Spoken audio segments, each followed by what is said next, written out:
So thank you, Ray. I think Ray did a great job, and as did Paul. My job is really to sort of begin pulling those together, and I'm going to go into some of what Paul covered, frankly, but touch on some of it. So really closing out the same topics and getting into it. So we're looking at a Netflix stock chart. So you might be wondering, why are we looking at a Netflix stock chart when we're talking about culture specifically? Other than being a financial guy, I can't help myself. This is arguably, has anybody ever seen the Netflix culture deck that was published in 2009? It's crazy. It's been shared over 20 million times now, SlideShare. And the COO for Facebook said this may have been the single most important document that's ever come out of Silicon Valley, right? So I found it interesting because I frankly found it on accident prior to doing these types of things. And it has had a tremendous impact on our organization. We brought some culture into our firm, we hope, but we set that culture based on core values. And how many actually have posted core values in their business? 3, 4, 5, that's pretty good, actually. What I found, how many could, and I'm not going to test it, but how many could actually recite or tell me what your core values are? Excellent. How many think even 10% of your staff or employees could repeat those core values? Right? So Ken's got it down. Is Ken right? Yeah, there's very few companies that can tell you that. And one of the reasons I use this illustration specifically, right, the company was founded in 97. Right there is when that culture deck was published. It wasn't published for any other reason but recruiting. And I find it interesting what happened to the stock chart. You know, it's no secret 2008 was an absolute financial debacle. But very few companies have recognized that kind of return since then. Right? And when you speak to the culture of Netflix, the core values are lived and breathed, right? I thought it was interesting because Paul brought up trust, and I'm going to touch on that a little bit. Netflix has no vacation policy. The policy is take as much time as you think you need. They have no maternity leave policy. Their policy is, well, how do we know what's best for you, your family, and where you're going? Take a couple of months, figure it out, and let us know, but we'd like your plan within the first 12 months of having your baby. Now, how could they possibly put out something like that? But here's what we found interesting. The co-creator of the Netflix deck was one that put that out, and they said, we want fully mature adults, fully developed adults. That's one of the strategies, right? So if we have to basically give them a roadmap and an alarm clock, we've got the wrong people. And we're going to hire and fire accordingly, right? We want a performance culture. Not, I have to trust but verify, right? So when you start creating that culture, you don't have to tell somebody how much vacation time they can take. They understand clearly what it is that they need to deliver, right? And once they've delivered, they can go on vacation, right? If they're performing, nobody really cares.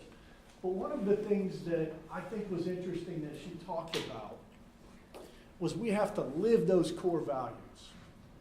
And there's 4 core values put up on that slide. Anybody want to take a guess whose core values those were? Large Fortune 500 company.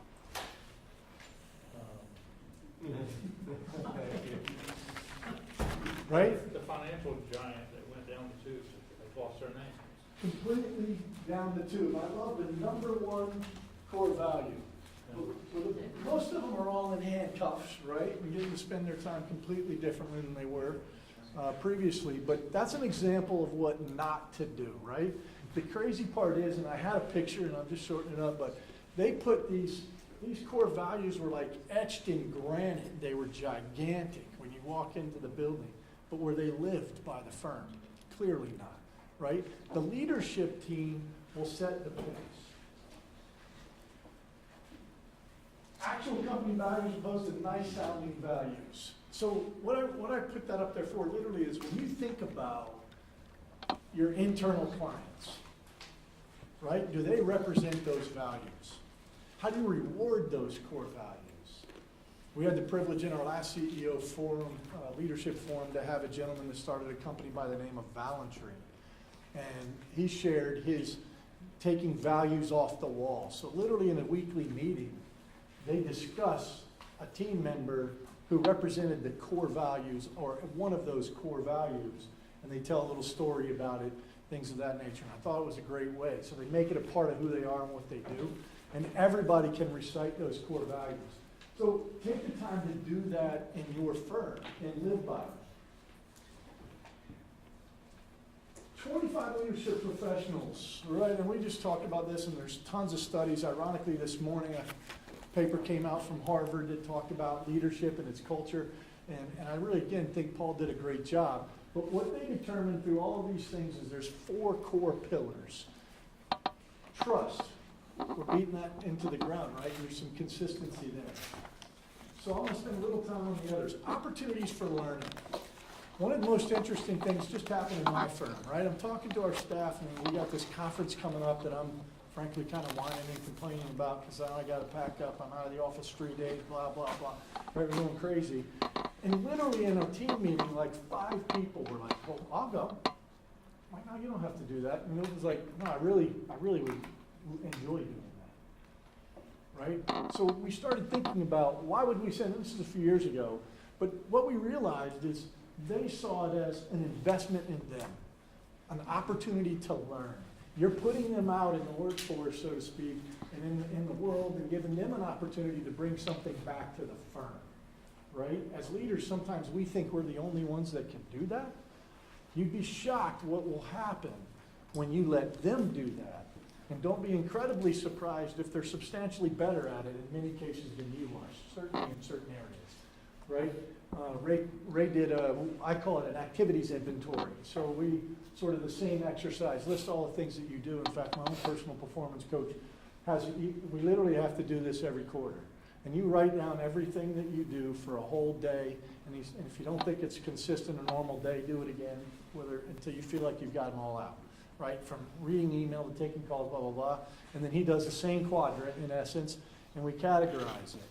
What's interesting is, he takes it one step further, right? Would everybody else say you're great at it? Sometimes the things we love, we think we're great at. Sometimes we are great at it. And then basically delegate, kind of going back to what Ray says, everything else. Well, the more you give them the opportunity to learn, 2 things are going to happen. One, you'll be able to delegate to somebody that's competent, right? You're not going to abdicate. You're not dumping it on them. You're not saying, hey, figure this out. You're going to figure out who loves things different than you. We were just talking about it with Paul. He did an exercise in my office, Energized to Lead, and I've told a couple people, but this lady loves paperwork. I despise paperwork, right? So when you just take something as simple as that, well, that should be your job. That should not be my job, right? And all of a sudden, I'm giving her something she loves, and she's taking something from me that I hate. But what I found interesting, once we turned it over and empowered her to do things in this category, and I'm saying paperwork, but it's many things back office administratively, she's brought ideas, concepts, things of that nature, because all I'm trying to do is get it done and get it through and pass, right? It's like getting a C in a Gordon Rule class. You just got to get it done. She's looking for A+ every time, because that's what energizes her, right? So we got to give them the opportunities to learn. I'm going to skip through the trust part, just because we kind of got into that. But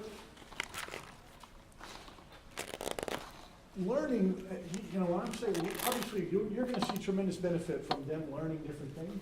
But what I found hugely beneficial, and we touched on innovation, things of that nature, do you reward for learning, right? When they bring things to the table, Are you saying, wait, that's not my idea, therefore it's not a good idea? Or are you recognizing, hey, that's a tremendous opportunity? It may not be a good fit for whatever reason, but they know, we've established the trust, so they know this is the safe zone. They can talk to you about it. Here it is, it's where it's at. But are you rewarding for bringing new ideas, concepts, and learning material? That's going to be a big component to it, and it makes a tremendous difference. Risk and failure, right? To me, this was difficult. Your business is typically your baby, right? You don't want people screwing things up, right? And when you give somebody something and say, don't screw this up, right? We got a rough start. But if you take it from them the first time you think they're going in the wrong direction, you've probably done substantially more damage than good, right? We have to foster an environment that will allow them to take some risk, right? But they can't be chastised for failure. They should be coached, right? Assuming you have the right people in the right seats, being consistent with traction, Ray covered get it, want it, capacity to do it, then you want to continue to let them learn from their own mistakes. Foster an environment where failure is acceptable. You manage the consequences of failure, right? You're not going to take your single biggest account, for example, and give it to somebody that's brand new and say, I hope he doesn't fail. That's not what we're talking about, right? But you do it in, we'll say baby steps, so that you reach a point where they've continued to gain confidence and competency, and you continue to push that north, right? You'll be shocked at some of the results that you get. Venturing into the unknown requires courage and support, right? Sometimes as business owners, and frankly, we find this to be a common theme, you guys in general have more courage than most of your staff. I'll just tell you that, right? You're not adverse to risk, or you probably wouldn't open the door to your own business, right? Bob's talking about leaving an engineering background and then opening a restaurant. You can't be risk adverse and do that, right? I'm making a good living to I'm gonna go from zero and hope it works. That's a big deal. Most of your staff, your team members, things of that nature, they don't have that same courage without your support. Now, once you give them courage or encourage them to have courage, right? Don't be surprised at what they do, and then try to get out of their way. Going back to the Enron example, people become what they observe, right? They can't duplicate what they don't see. Simple, straightforward, but if you're not exemplifying what they want to see in a leader, right, eventually you're going to get exactly what you're giving, and hopefully that's by design, right? But if it's not, in fact, right, going back to the Netflix example, she gives it a real-world example in a follow-up interview as to why it was so impactful to the organization. She says, frequently in companies, leadership doesn't exemplify what they're looking for. In her example specifically, she goes, in my prior company, won't use names, it was a frat boy culture, right? The whole thing was, oh, let's party, let's get drunk. We had golf this party where people drink. So at Netflix, you'd all be fired. We got time for that. These are for mature adults, right? Well, how do you think that resonates as the time frame continues to roll out, so to speak? The timeline continues, and everybody's focused, everybody's engaged, everybody has a performance mindset, and it's not party time. That doesn't mean Friday night with your family or your friends or whatever, you don't have a good time. But that's not work time, right? So that culture matters, and they're going to duplicate what they see. Give them access to you. That's one of the things that I think some of us do too much maybe, but some don't do enough, right? It's implied that authority comes from leadership, and leadership is inaccessible. By not making yourself accessible, A, you can't be vulnerable, right? Paul did a great job with that. And B, you really don't understand the pulse of what's going on, and how can you have sort of that comfort and safety zone without literally having anybody come to you to test the water, so to speak. I'm going to touch briefly on, and that's really where we're kind of touching on those four pillars, but I want to touch on something that Ray did, because I think it's huge when we talk about delegating. And I was the worst delegator, still not great at it. I was a professional advocator, dump it, get it done, and then I had high expectations. And of course, that's ultimately just sort of a death spiral. But I learned an exercise, again, from a coach, and I've seen various things out there. We have 4 levels of delegation. I've seen them where they have 5, maybe you got 3. it doesn't really matter, but what, there's a couple levers of delegation that begin to foster that environment, encourage learning, things of that nature, help them see that you're open and available, but mitigate the risk in terms of your business, right? Number one is delegate, which is basically research and report. Here's something I want you to take a look at. Go do the best you can, find all that information, bring it back to me. Don't do anything with it, but bring it back to me, right? So then you start to, that we call it level one in our firm. Level two, literally research it, but before you bring it back to me, I'd like to see your recommendations. Don't do anything with it, right? I'd like to see your recommendations. Now we got research, access, and reports, recommendations coming back to me, and implement, right? I'll help you find your partners. We'll have implementation partners. And for us, 4 is, here you go. I don't want to know how it was done, when it was done, but I know because of who you are, your role in the firm, and our level of trust, it's done. And you're out of there. That's the most freeing thing for me personally, and when you were going through that exercise, that took 10 years, but I'm a very slow learner. For me to feel good about. It's the best thing that's ever happened. We have a few key people on our team, and now I abdicate all over again, but it just is much more effective because the culture was there to do that, right? And the people that are new, I remind myself, nope, we're back to D1, right? I don't trust them yet. It keeps you from kind of blowing up with high expectations and they have clear understanding where you're at. So I'm going to any questions revolving around that? Actually, anything Ray did or Paul did? So I have a question I'll ask. Sure. You went through an interesting exercise about, love to do, hate to do, don't like to do, but I'm good at it. We want to shift things all to the side. It just occurred to me, there's some things that are critical path to the business that maybe you need to do even though you don't want to or love to, because maybe, the one I thought of actually was you looking for parts and resourcing parts and buying things. I'm like, it's a critical path to his business because if somebody's not doing a great job at buying the parts at the right price, you can't make a living. What would be your response to something like that where you say, hey, maybe I don't really like this, but it is a critical path to my business. Maybe I need to do it anyway. Well, obviously, I think the answer is you scale your business. There's a point in time when you have to do the critical paths. And as a small, growing entrepreneur, you're probably wearing a lot of hats, right?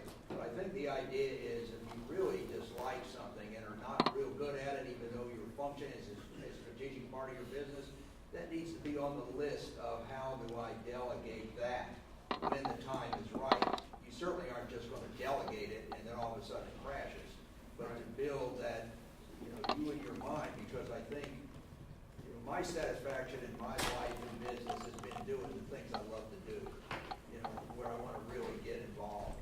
And if I'm doing stuff that doesn't I'm not doing as good a job at it as somebody that really could. Your brother could probably do a better job at it than you're doing it because he's more focused that way. But that would be my response is, don't, as they say, throw the baby out with the bathwater. I'm delegating this and I'm up here doing something and all of a sudden the thing craters on you because you didn't do your homework and getting the right person in that seat. So that would be my answer. And I think there's I refer to Traction all the time, and he's forgotten more about Traction than I know, but we'll use that as an example. The things he loves to do, we have over here, and the things he hates to do. The simple version is if he can continue to do all of these things at 100% capacity based on where he's at today, it's okay if he doesn't give it away. My red light goes on, so to speak. If he's at 120% capacity for the things that are critical for him he's good at, and 120% capacity on part ordering, it's time to fill this role, right? And hopefully, one of the biggest challenges small business owners have, right, funding the growth, we got to figure out, well, now I need a $60,000 a year person, but right now there's 40,000, so now there's time to invest, right? So, but if you don't invest, and you're beyond capacity, especially on the things that are key drivers for your business, you're gonna lose traction. You're gonna start slipping somewhere. And I was just going to tell you, actually, I thought it was interesting the way you phrased your conversation because you really validated a mentality I have in my office. I have a I have an office, I've had a staff stays with me a really, really long time, like in the whole history I've had my office, one person left, and it's because she had twins. Actually, her second set of twins. So, but I've always approached my office with, I'm looking for adults who want to take ownership of their position. And actually, that's the interview process. This isn't a job for kids. This isn't a job. I'm looking for an adult who wants to take ownership of what they're doing. Everything we do is critical. Everything we do matters. And I approached my office that way. And I actually followed up with this model, which I had never heard before. I thought I was the only person on the planet that actually just told employees, I don't really care what you work. I don't care if it takes 100 hours or 5 hours. I just need the work to get done, and I need you to take ownership of it. And I don't really complain too much. Like, I have a lady, she comes in like 10:30 or 11. Who has an office staff person that comes in at 10 or 10:30 and accepts that, right? I do it on a regular basis with the mentality that I don't want to make her get up and be there at 8 if she's just going to do nothing for 4 hours until 10 when her normal work cycle is. Now, the result of that is she works later in the evening, but it works for her job, and she has that kind of job. So I have people that do all kind of stuff like that. I don't really, we have one basic rule in the office. Somebody's got to be here. I actually leave it to them. I'm like, you guys work it out. So if you want Tuesday off and he can be here, great. I don't even care. You know, as long as all the work's getting done. So I'd never heard that model, but I realized I'm actually running my office that way accidentally. You know, the argument is to validate that further. Again, I keep talking about Netflix because it fascinates me. Their vacation comp went down and their productivity went up. So they implemented the same structure on expense reimbursement, right? You don't have to justify why you took someone to dinner. You don't have to do any of that. They encourage you to be responsible. Their expenses went down, right? So when you empower people, right, and invest back into the people, your internal clients, as Paul said, right, they're gonna reward you. If they didn't feel value and love, you give them that expense report, they're doing Ruth Chris, right? Yes, sir. And one of the things, the point that you were making was critical functions that we tend to hold on to, feel like we're the ones that need to do that, right? If we don't find a way to grow, and empower people to eventually take that from us, then what you're creating is not a business that can someday be turned over to someone or sold. You have a practice. And when you go, it goes. So you have to at some point develop people, and it's scary, I get it, because sometimes you're releasing something that if it goes horribly wrong, it can set you back quite a bit. But the reverse of that is also problematic. If you're the one juggling all the balls and there's no one underneath you that's eventually going to help you out with that, then that's the track you're on until the day you quit. And when you quit, the business quits, right? So that's the balancing act that you really have to find as a leader. Okay, that's great feedback, thank you. Anybody else? Paul, as somebody, in a private investment office, where we're looking at so many deals on our deal desk, that's one of the first things I look for, is really how much of a micromanager the owner is, and that's It's bad news. bad news. If there's, well, yes, How do I explain this? This is like therapy for me. just pass out ice cream. We started our business 12 years ago in 750 square feet, and now we're close to 7,000 square feet. Nice. When my wife and I were making the ice cream, we were making the ice cream. We knew what we were doing, and the quality never changed. And as we grew, we still continued to make the ice cream, and then we grew again, and then we stopped, and we started hiring people. But transferring that tribal knowledge, the lessons that we learned just in the processes was so difficult. But now as we grew, there are serious regulations. There are people's lives on the line. We pasteurize milk, and people can die if there's allergens, and there's a lot of responsibility. But we grew and grew and grew, that now we have the challenge, I'm talking about culture and what is it, the vine, jumping the vine, right? Let it go. Letting go of the vine. So we've tried having multiple different managers handling food safety and quality and operations and finance, and it's exhausting. But when, in respect to talking about the culture, we have hourly employees, which we try to empower, and we try to talk to them about we're a family business, we love you, that's fantastic, you're part of what we're doing, I'm sorry the transmission in your car is going, let me help you pay for that. And then you're in the middle of writing a proposal to Walt Disney World, and they come in and they start talking about how their wife is cheating on them and all. Now you're a therapist, and the cycle goes on. Anyway, every business book that I've ever read, they talk about culture, and it's fantastic, but they never talk about that dividing line.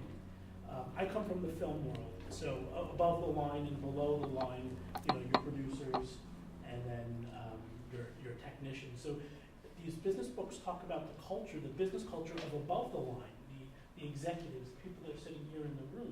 But they never talk about how you translate that same culture to the people that are working on the machines, the people that are sweating. And it's very difficult because it's two totally different mindsets, and it's a challenge that I'm having.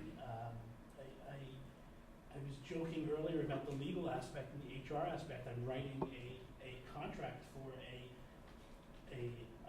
operations manager, and now what I literally did was wrote my job description, exactly what you said, all the things you don't like to do. I'm not doing this anymore, this guy's doing it. My wife is not doing this anymore, this guy's doing it. The more I put on the list, the more I realized I had to pay.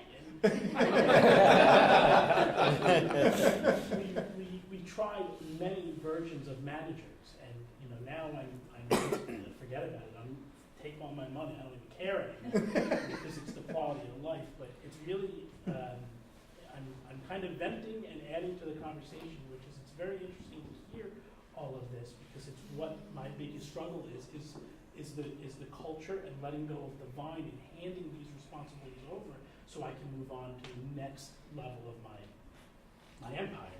I think that's huge feedback. I would say one of the things that you mentioned in there, I can't tell you how many times I've seen it in small business, and sometimes it's great, and sometimes it's the death of you, right? We're a family. Anybody else have that in their firm? We're all a family, we're all a family, we're all a family. I was the worst on the planet for that. You could give me any excuse on the planet that it didn't really matter. I'm like, all right, how do you fire your sister? You can't do it. What we've tried to begin implementing, right? I say try because it still happens, but the mindset's different. Is now we consider ourselves a team, but a professional elite team. In fact, we talked about SEAL Team 6s and Force Recon and different things. You cannot go in there. If there's a weak link, people die, right? It's an extreme example, but what we try to do when we're bringing that culture in is create a team as opposed to a family environment. But by the way you do it, the nurturing and the things and the way you show you care for your people, they pick up on it. And it's starting to pay dividends. I recently tried to promote our marketing manager because I'm our chief marketing officer and I can't wait to be fired. I don't want to do that. I'm sick of it. But there's nobody there. So I basically went to her and said, here's the responsibility. Here's where we're at. The comp difference was triple. Literally, which was tough for us, one of the reasons I keep holding on to it. She said, wow, okay, great, Ken. She came back to me the next day and said, I think I should help you find this person, but I don't think I could deliver. Right? You're like, whoa, all right. She goes, I'm good at what you asked me to do, but when I see what would be expected, I don't believe I can deliver on that. And I don't want to let everybody down. And what that told me, right? Birthright, it's, you see in family business, and we're going to touch on that in a minute, birthright doesn't make management experience, right? It doesn't lead to leadership. Well, that culture could be the same in a family office, but that professional team. So that was one thing I would say. The other thing is, none of those problems are going away anytime soon. You can just kind of chip at them. The thing that I found interesting when we were led through this exercise with a coach. Have you ever read the book Traction? 20 pages to the end. So we decided to move forward with an implementer, and on a couple of things. And in fact, Jason Walker, not to be an endorsement, who's a guest here today, that wasn't invited by me. No. Literally, no. I honestly didn't know he was coming until the list came out. But I would endorse him. He led our firm through a core value exercise with us participating, but not dictating. Big difference, right? Our core, we've always had core values. Ask me, I'll tell you exactly what they are. Ask them, they don't have a clue, right? Unless they're reading something. What happens when you build it from the ground up and you include, I'm gonna say sales and production people, your rainmakers and your admin. For us, it's not the manufacturing line per se, but back office. There's an inherent, and I think Paul said it, us and them. And in fact, compliance in our previous firms was always the sales prevention department. And sales will, you guys, only have a job because we do something, right? Reality of it is, when you have that wall, you have problems. You'll never overcome those hurdles. In our firm, I can honestly say, I'm not bragging about it because everybody else did it. We don't have that issue, right? Now, our salespeople, if they don't trust and respect the role that those admin people play, they're part-timers, or short-timers, I should say, because we value our internal clients so highly. The flip side of it is, if our internal admin, staff, and support people don't value what our producers are doing, so to speak, they're also short-timers, because we recognize that their value, their importance. And Traction speaks to it being strong in all of those categories. And by bringing them in one room and hashing out those issues, the unintended consequence for me is we eliminated that wall completely. I don't know that would solve it completely, but I would definitely recommend that. You want something? Just one point, you were talking about above the line and below the line. How do you install the same culture that you're trying to have above the line to hourly employees that have a different reality below the line? And I know years ago, I was in charge of like a 400-person call center with all kinds of hourlies and managers, and we were trying to go through the same thing. And whenever possible, if you're able to grow and promote from the hourly to that mid or lower level manager, those gap bridgers are the ones that can take the culture that they're experiencing as they grow with the people above them and help instill it in people that see them as someone who came from the rank and file. And they have an ability to sell that to them that you and I will never have, because they came from that group. And that's culture. That's right. That's a culture of It's a culture self-promotion. thing. They'll believe him more than they'll believe me, even though I'm the leader, because they know he came from the rank and file and is now telling them, no, it's the real deal. This is the way we work here. We do care, and this is how we do it. So. And it's a big deal. And one of the things that I again, same topic, and Jeff spoke about humility and being humble a little bit. As the business owners, the founders, we even if we don't think it, that's probably what we think. That doesn't make sense. We won't admit that that's how we think, but unintentionally or intentionally, we usually do. We have the answers, right? We're as Eric said, the problem solver. That's what we do, right? Well, I can't ask you to do that, receptionist. But at a recommendation a few years ago, we just started throwing issues. We literally IDS them, right? So we have a team meeting. We throw issues on the board, and we've created a safe environment. So I'm used to it now, but the first few are not fun, and it will blow you away at the potential solutions, right? And letting your team solve some of these problems, because kind of going back to Matt, right? What Matt said, when what you want Matt to see when he analyzes your business for liquidation, for that event, is they run it. I show up, I founded it, I had the original idea. There's me in there, that's my ice cream. They run it. And now you've got huge valuations. But more important today, right? You said, take my money, I just don't want the problem. That goes away quicker. And your money, solving problems and not making money don't have to be married. It really can be both. How much time we got? We're right there. Great questions. I hate to do that, but one of the things that we're going to do, I'm going to just continue with this. You've been spoke to virtually all day, right? We try to get a little interaction.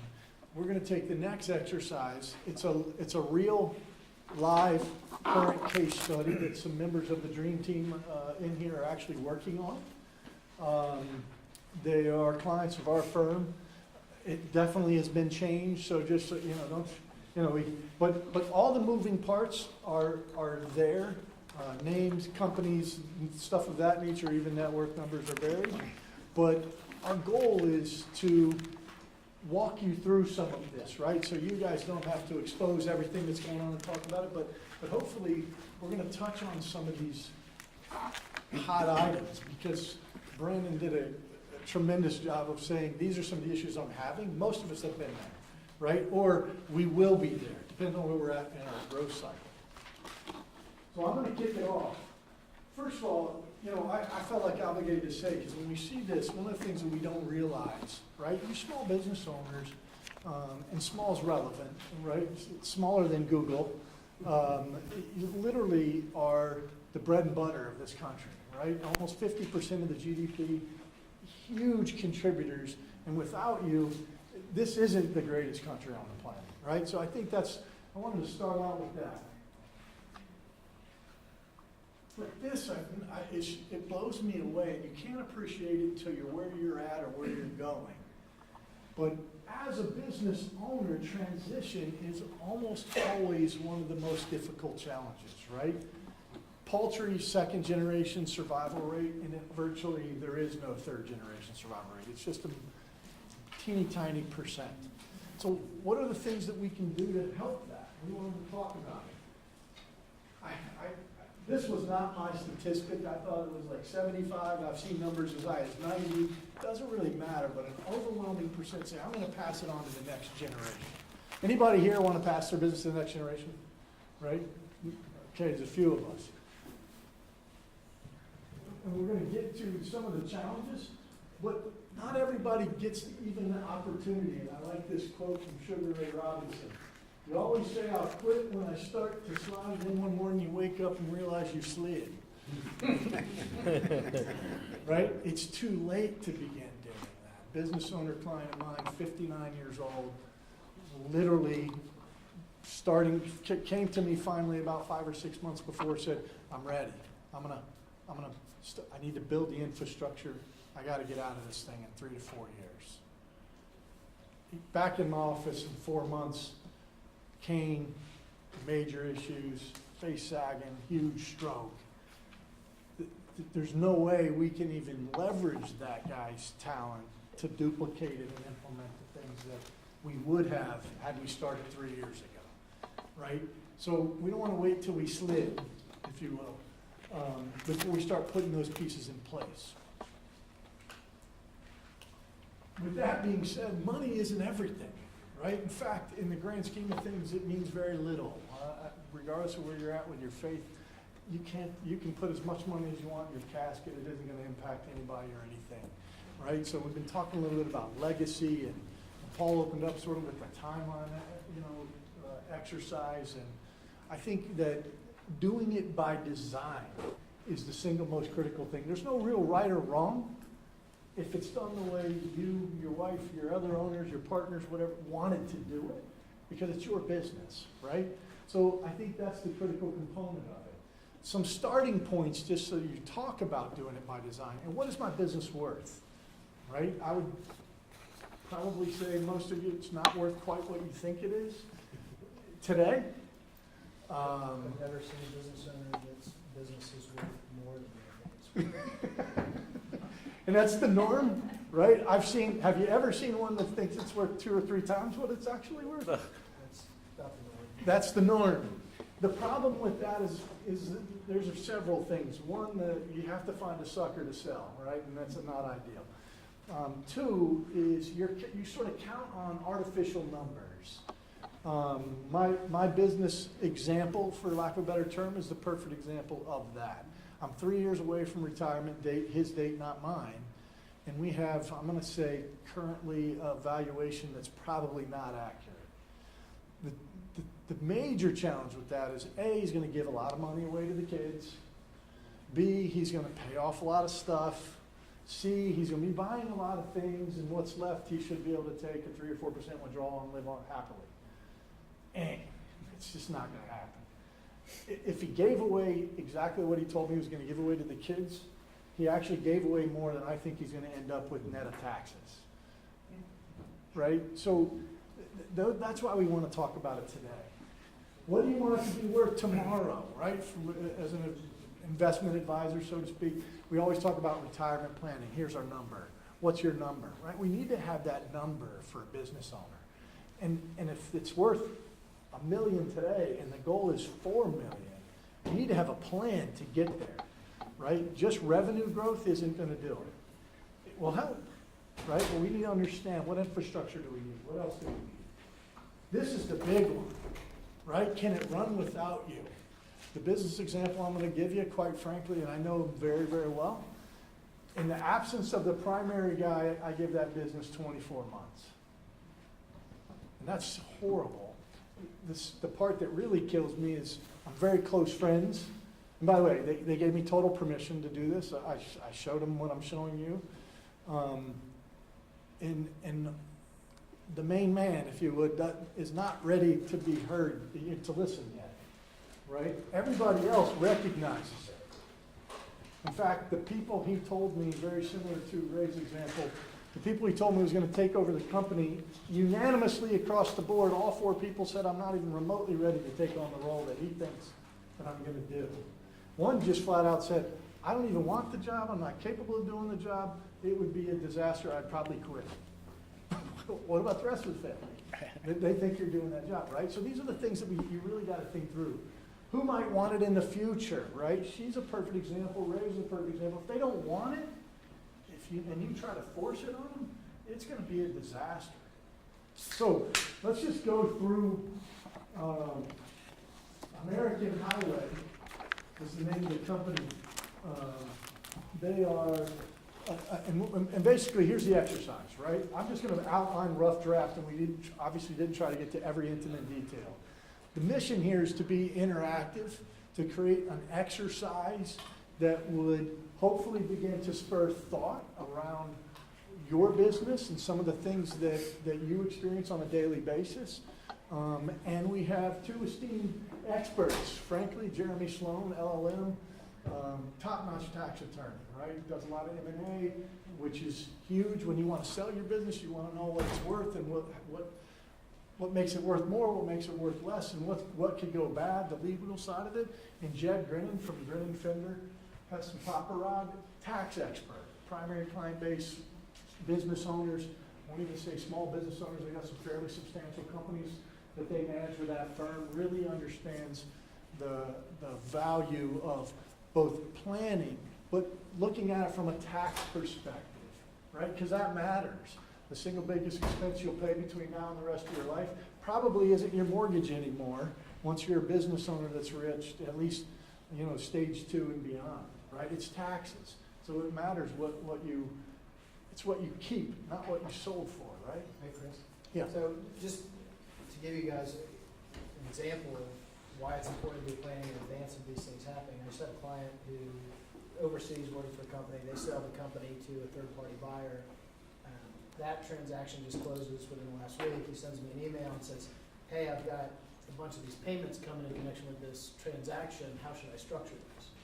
I want to get capital gain. And so my response to him was, you have to get your time machine, and we're going to have to go back at least a year and implement, what you should have been thinking about a year and a half or 2 years ago. And the difference for him will probably be $500,000 out of pocket just in taxes. So, like another client, transaction, she's selling the company, $64 million transaction. She decides to move to Colorado before that transaction gets consummated. Colorado has state income tax. I think that was $1.8 million that she paid in additional income tax. So That's some moving costs there. my point is, think about this stuff before you do it. People just go do this stuff. They don't talk to Jed. They don't talk to their attorneys. They just go do it, and it makes an enormous difference. And you can't plan for taxes the day before the transaction or when you get an LOI. That's too late. So make sure you're thinking about these things. And also, I can't think of many business owners where the vast majority of their wealth is not tied up in the business. And if that's what your retirement plan is, you know, what's the consequence of not getting enough for selling your business? You're gonna suffer. You're gonna be an old age, you're gonna run out of money, and it's real, and people don't live like it is, but, you know, you're gonna turn 60 years old, your health's gonna start to decline, you're not gonna have as much energy, you're gonna be competing with a bunch of 35 and 40-year-olds. It's not easy, so it's something that people really need to take seriously, but they don't. And I've seen way too many times where people are, you know, sell a company 8, 10 years back to work because they don't have enough money. So just put time into thinking about this because it's important. I think that's huge. Jed, anything you want to add on the front end? Well, I'll follow up on that, is not only talk to your CPA or your attorney about the deal, talk to someone in your industry about what they need to sustain that lifestyle, because most likely they're gonna want us to keep their lifestyle the same as when they were working. And I think it's huge. The case I'm giving you, he has no clue, and he was supposed to be here today, so I had to be really careful what I put up there. He ended up being in New York, but I told him some of the things I'm gonna say, so I was like, don't get upset. He has no idea what it takes to actually maintain his lifestyle. And I can point out a couple of things, right? That's his income, where did I put his income up here? Oh, Taking $1 million a year. I don't even see it. Third point, third bullet. Oh, yeah, there you go. So he takes somewhere between, 100, 110,000 a month out of the business. Most people could live on that if you had to, right? By the way, I just had lunch with this particular person 2 weeks ago, and he had a new $140,000 Porsche. So, it's not $1 million or $2 million that he needs to be able to retire and live his lifestyle. And by the way, we didn't sell the Maserati Quattroporte to buy the new Porsche. And the last Porsche he bought picking up the Maserati Quattroporte, and this Porsche was in the showroom, so he traded in his old one and bought that one, right? And that takes a lot of money, right? You can't throw money around. Or really good credit. He doesn't do credit. The one thing I'll tell him, he doesn't have a lot of debt. He does have a mortgage, but you're right. One or two things happen. But $320,000 in investable assets. It's a little more than that. We should nickel and dime everything. But at $1 million a year, that's not going to get it done. One of the things he is firmly believing in is when he sells, right? So there, in his mind, there's no need to technically fund retirement. He's building the business. Horrible mistake for 99% of the business owners, right? So, yeah. Couple of questions, right? They're in the business of just importing or actually manufacturing eyeglass frames? So- Is there a brand associated with it? Great question. And with that being said, before you continue, what I'd like to do is really make it interactive. All we want is questions, round one. 2, we'll start identifying issues and we'll IDS them right out of traction, right? We're just gonna, a simplified version of that. And those types of questions are huge, right? Because you need to know. The answer to that is there is no brand. They are what they call the value brand. So they intentionally don't brand anything. And they'll come in, their bread and butter, I'm gonna use Bob's glasses. I don't know if those are brands or not, but let's call those are Gucci's. And they basically knock those Gucci's off. The Gucci's sell for $279. They manufacture them for about $4. It's not all that far off. They wholesale it for like $29. And the lens crafters will sell their frame for $100. That's in essence their business. Their manufacturing plant is in China, and it's all outsourced. So they don't even own the manufacturing plant. They make regular trips, they provide design ideas, things of that nature.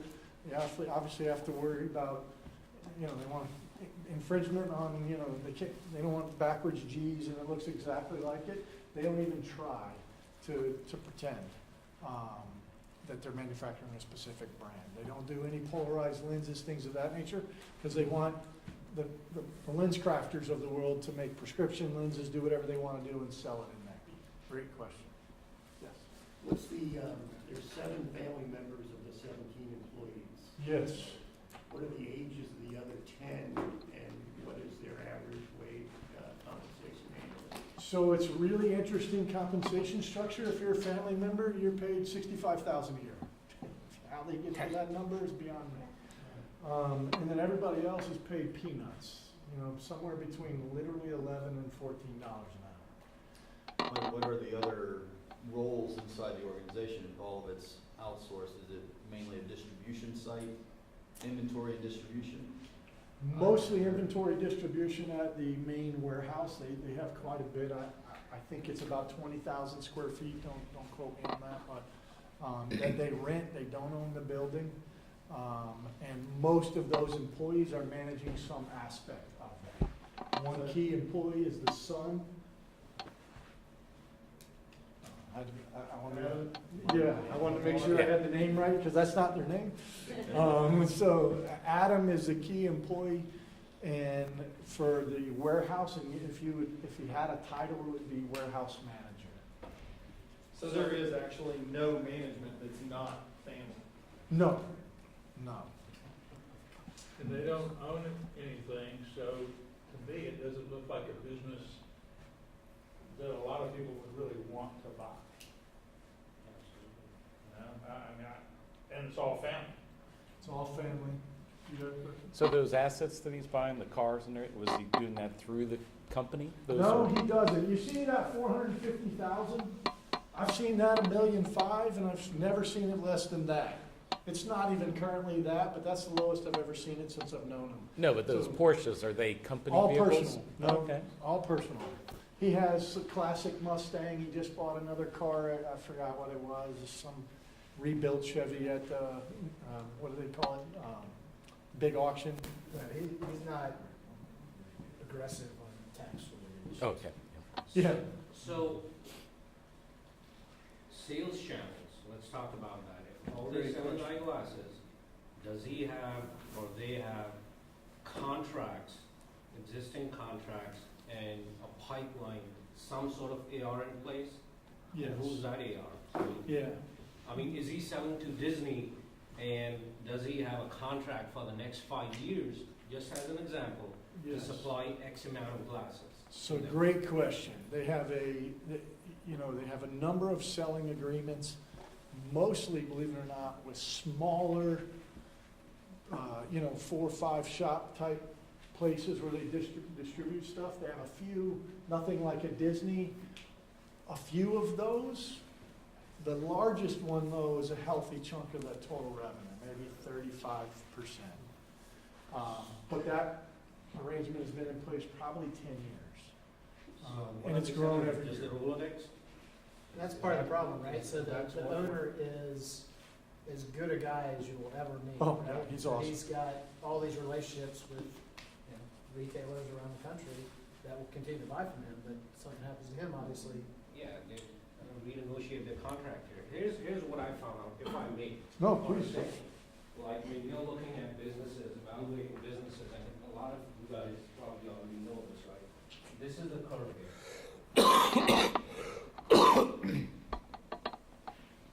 We're talking time, and we're talking revenue or EBIT, whatever you want to call it, right?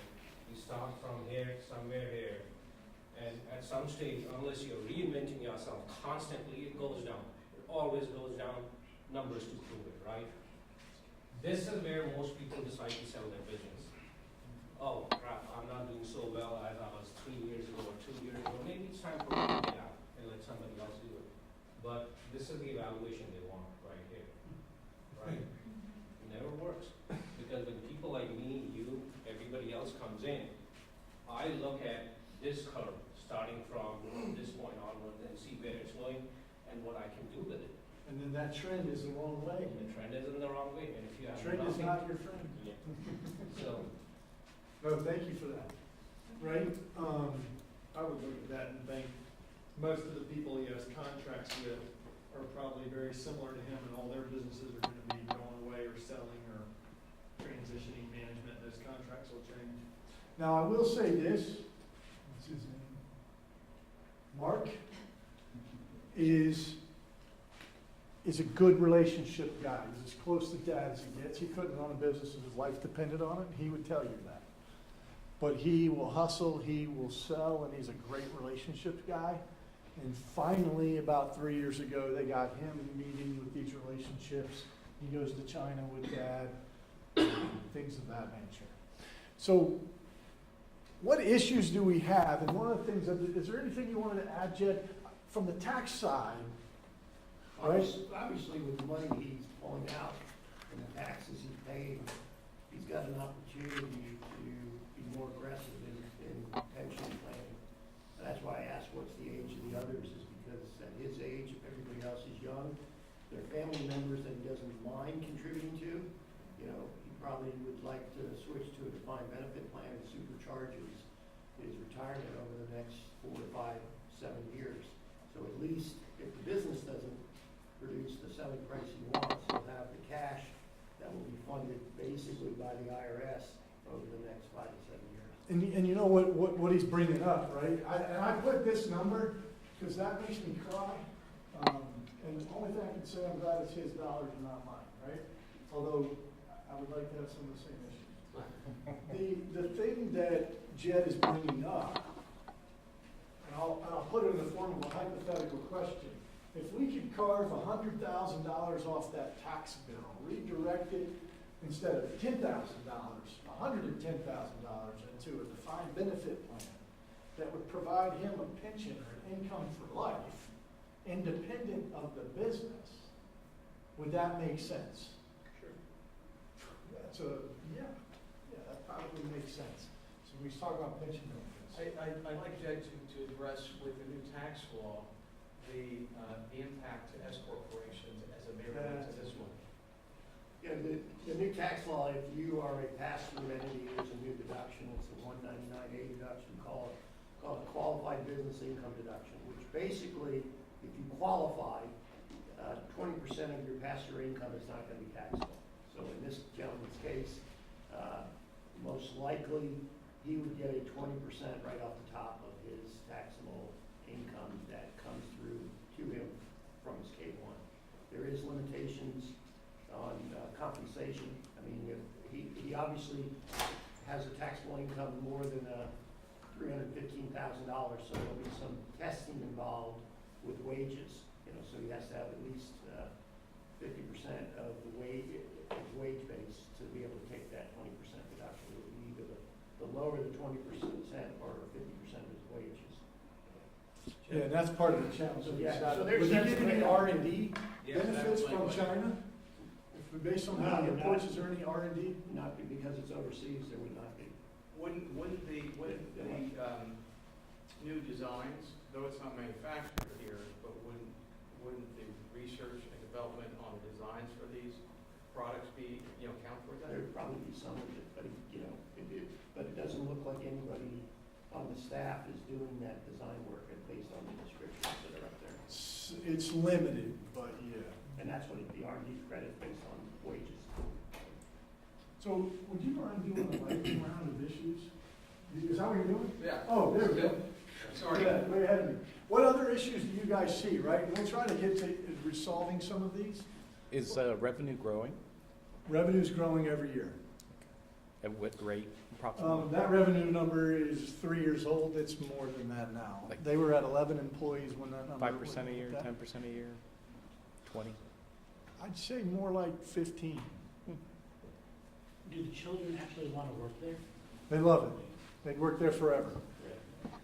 Bring their kids to work, what could be better? Literally, there's a playhouse in the office. They're all running around. In fact, the bookkeeper, I guess, and I wouldn't say that if he was here, but I guess she gets in maybe 10 or 12 hours a week. That's my best guess. Mark works, God only knows how many hours. He was supposed to be here with his dad next week. He was in Chicago. So since he said yes, he's been in Chicago, Wisconsin. What he's doing there, I have no idea. And he'll be in Georgia. None of that was on the books when we booked 2.5 weeks ago. So he's a grinder. Adam comes in around 9, but 5 o'clock he's got to get home, stuff to do, pick up the kids, that kind of thing. But they're paid the same. I was gonna say, so particularly in family dynamics, at some point, Mark is gonna start to get really pissed off because he's killing himself and he's making the same amount of money as other children, so you gotta deal with all that in the context of this too, and usually it's much more emotionally charged. All the kids think they're entitled to equal compensation, equal ownership, et cetera. In talking to the owner, I think Mark is the most likely, successor. Those are not easy issues to resolve, and a lot of times parents don't talk to the kids about them, and then something happens to the parent, and then all of a sudden, the kids are thrust into this situation and it tears apart family. I have countless people who don't even talk to each other because of stuff like this. Yeah, that was one of my big concerns with the way I see it. And the add insult to injury, Jenna? Yeah, Jenna, it's very confusing changing the name. Jenna is probably the smartest person in the whole firm, right? That's Mark's wife. She does everything. Since she's been on board, that's when you've seen substantial changes.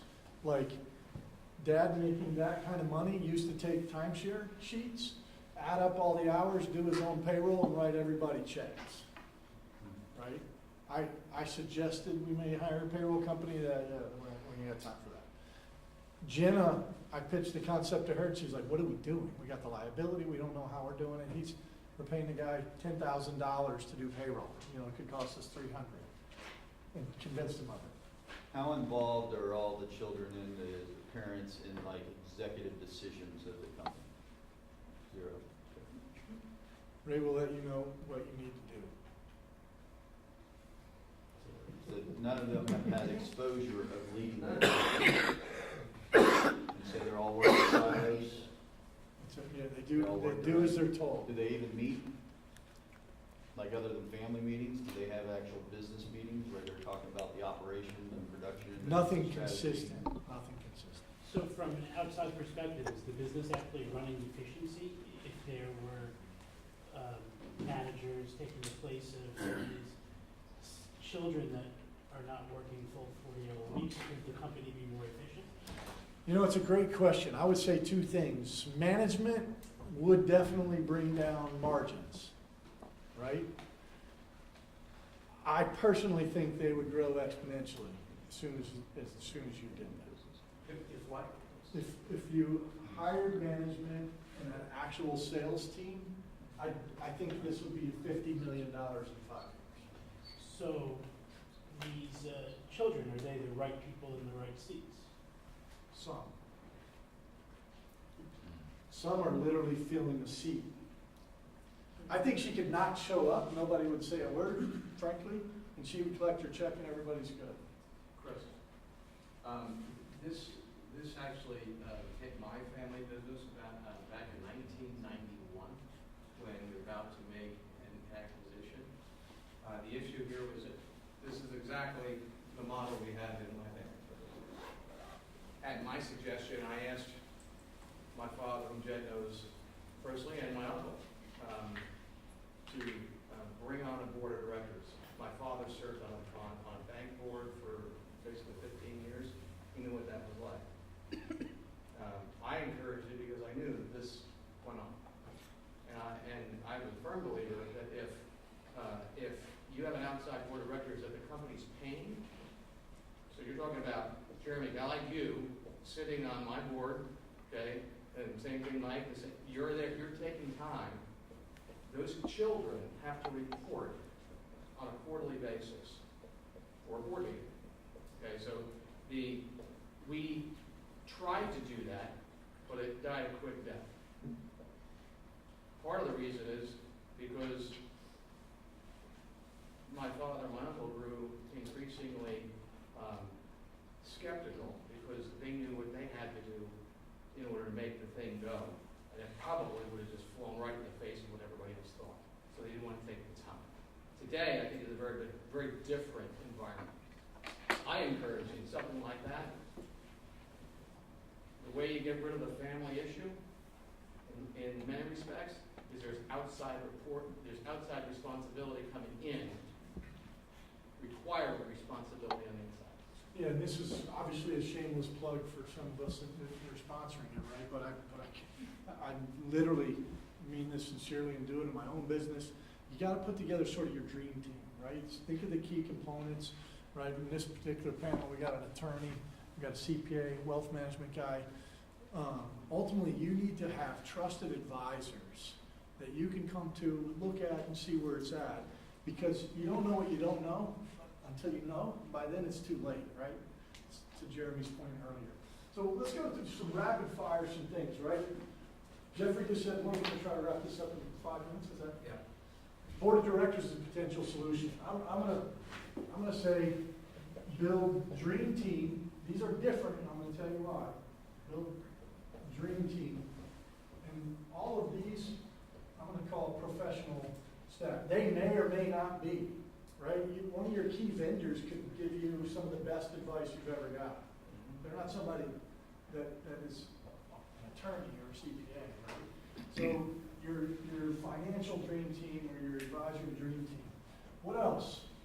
The first thing I thought was you'd hire a CEO, and Jay would go take a break and hire a CEO and pay him a huge salary, and the company would thrive. You know, one of the things that I would suggest, and again, I apologize for it, we want to speed it up. Even if we let Jay be the CEO, we could hire the CFO. One of the things that I see in this particular, the bookkeeper's the one that's working somewhere between 10 and 15 hours a week. I asked her how well she knew the Peachtree accounting system. She says, I don't use that. Like, what do you do exactly? Strategic Completely confused. But, so, Because they'd be better off paying her $65,000 and still hiring a CFO. 100%. Become more efficient anyways. Yes, because you got an old school guy who, to Jeremy's point, he's like, I love this guy. Literally, love this guy. You know, he's my Super Bowl buddy. We do stuff. Love the guy. He's built this business on guts, determination, experience in that industry specifically, in a tremendous relationship guy. Right? If anybody in here, if he was here today and you guys had an issue or a need and need a place to stay, he'd give you the upstairs suite. That quick. He's that guy. He'd let you drive the first. I showed him how to drive that car because it was not just a regular Porsche. It literally was a Carrera GT4. So anyway, I think outsourcing some key executive positions, right? You know, we said CEO, CFO. What else? So we talked about legacy, where's the legacy in any of this, right? Because if this was my business, I would think maybe divesting part of it and distributing my legacy or whatever you want to call it. I mean, anything disruptive, eyeglasses for Pete's sake, right? I'm going to add to that because I think it's a brilliant idea. One of the things, you know, I'll be first to admit, I've asked to be a buying partner. I would love to get it in my hands on it, anyway. But sell part, but I'm going to say to key person, right? This has to be a strategic sell, not a liquidation event. Somebody's got to know what they're doing. They bring value, whether it's a key vendor, key relationship, they're manufacturing, they're an executive, whatever it is. Excellent. What else? Just observation, and but Mark's married with Jenna, correct? Yes. Okay. They're both. You said they're the ones that are putting in the most. Well, They could run the company with training like this and a few key people, I believe. okay, because that's what I picked up out of what you said was they're the ones showing the effort. So you need to And the skill. and the skill. He's producing it. You need to communicate some type of HR model for them so the kids really realize what they're bringing and what they're not bringing. I think that's huge. Real world case, I got one child in different business out of Lake Mary. Got one child that's on a Greenpeace mission and the other one spends 80 hours a week in the business. And they're paid the same. When I first met Dad, they had the same salaries, and the succession plan was to leave it to them equally. How well do you think that worked out? That goes on Jeremy's conflict. It's exactly correct. Family conflict. But addressing it before there's drama, death, entitlement coming into play, address it now. It's not going to be all warm and fuzzy, right? It's not gonna be the funnest thing in the world. I highly recommend you get somebody that can facilitate it, but I'm gonna call it select your successors, because you can financially compensate others. For example, Adam, good guy, right? Brings value to the company. $65,000 a year is probably what he's worth. Give him 80 and $1 million at death or whatever, so whatever the number is. So he's financially incentivized, similarly, in essence, at death. So the division of the estate is equal per se, but one's running the company so it has a chance to survive. Order. I actually think you taught this to me before, but isn't there a mechanism that you can actually have a policy that's being paid into on the owner and then upon death, basically buys them out? Definitely. Okay. Definitely, right? Key man policy, split dollar. Jed brought up pension planning, right? They can do some crazy things with math. He asked specifically on age, because you got a large enough discrepancy. They can carve some people out. The rank and file are getting some money, but you're getting big money, right? And that, when a CPA firm understands that, that's a different value than I'm gonna file your tax return, right? Hey, Chris, Yes.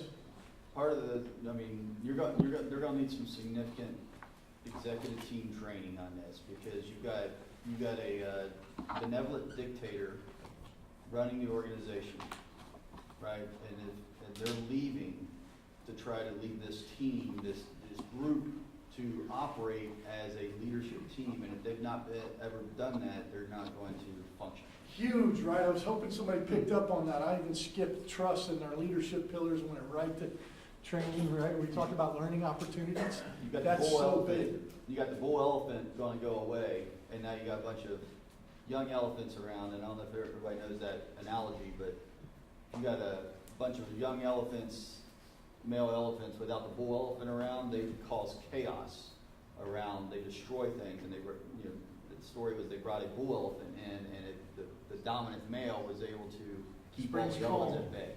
Yeah, exactly. So what else? We're running short on time. Yes, sir. I just want to emphasize what John said about hiring a qualified CEO. That to me is really, if he's pulling $1 million out, he can compensate someone, say at $300,000, someone really talented. That means he still gets $700,000. How much money does he need to be invested to get $700,000 a year return?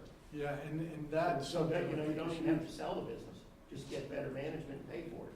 That's The cash flow exactly is correct. better That than- may also even be a mentor to somebody to take the next spot. Yeah. Like a I real. should say we should be sensitive to Cliff's time and everybody's time here. We should probably wrap it up. This is- What time are we done? Yeah, we're right there. And Cliff's a hell of a lot more interesting than any of this. But the reality of the world is, the whole issue is buy-in from the company. So your idea about we're gonna get a real manager, you have to be prepared for the real manager to come in and go, we're not gonna pay Jill $65,000 a year to come in 5 hours a week while we're paying the other guy $65,000 a year. to do Right. 7 hours. That's exactly right. That's So the issue at the end of the day is, the owner has to buy in and say, I want to fix it. That's exactly correct. And I hope you've got a couple things, right? No way could we solve this in a 4-hour idea. This is a big fish to fry. But why don't you begin thinking and seeing some of the issues that are very, very common? I think this is a really, it's a great example. It is 100% real, right? We could make, I thought I was gonna make one up, and I'm like, why would I do that? This is so easy. Yeah, they have to have the desire. So, thank you guys for your time. Oh, yes. Oh, fine. I was just gonna say, thank you for doing this. I'm a product of a disaster like this. and to be honest with you, I haven't seen or heard from my father-in-law in 2 years. Because I was in Mark, and just kind of said, I was done watching the disaster, and I decided I was gonna move on. Yeah, and that's very common. And then there was a rapid sale, and he took his ball and went home because he felt like I left him with no options. Wow. Thank you for sharing that. That's too common.